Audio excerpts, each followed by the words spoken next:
So what is this Power BI Pro, this Power BI service that I'm talking about, and Power BI Premium? Well, first, if you go to products here, you see that we have Power BI Desktop, we know it, we have Power BI Pro, and we have Power BI Premium. So actually, two things we see right here. In earlier days, things were like that.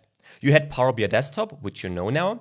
Then you had Power BI Service, which was free generally. And then you had Power BI Pro, which is the pro version, the paid version of Power BI Service.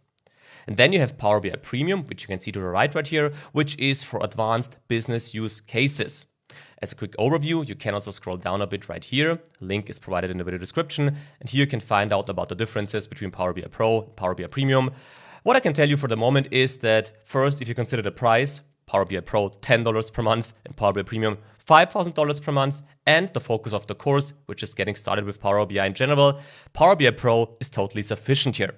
However, as I said, this was the past: Power BI Desktop, Power BI Service, Power BI Pro, and Power BI Premium. Today, Power BI or Microsoft is not completely strict about their naming, so you will find Power BI Service also in some parts of Power BI Desktop, for example.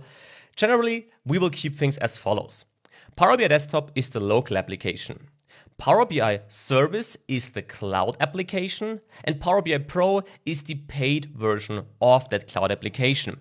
Now, it's important to understand that you can use Power BI Service without paying anything, but then you don't have any sharing or collaboration options. Therefore, it's only helpful basically to upload your data to the cloud in the end. But once it comes to sharing and collaborating, you need such a pro version of Power BI Service. And as you can see, this pro version is about $10 per month.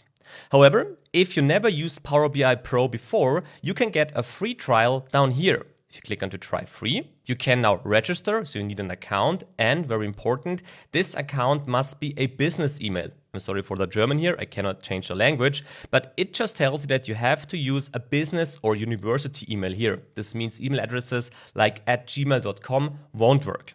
There is a workaround for this problem, and you can find an article how this workaround works attached to this video or in the next lecture, but generally you have to have a work, school or university email here, otherwise you cannot register for Power BI Service and furthermore for Power BI Pro.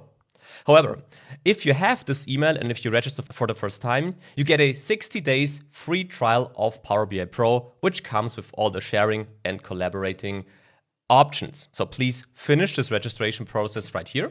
And once you finish this registration, you can go back to powerbi.microsoft.com, and here you can now go to sign in. Here you then have to enter your email and the corresponding password. And then we are here in Power BI Service or Power BI Pro, as I will call it throughout the rest of the course now, for the first time. Now we could get started directly with seeing how we can now bring our project to the cloud. But first, as we did it in Power BI Desktop, I would like to get started with a quick interface tour to make sure you know where we are here and what you can do right here.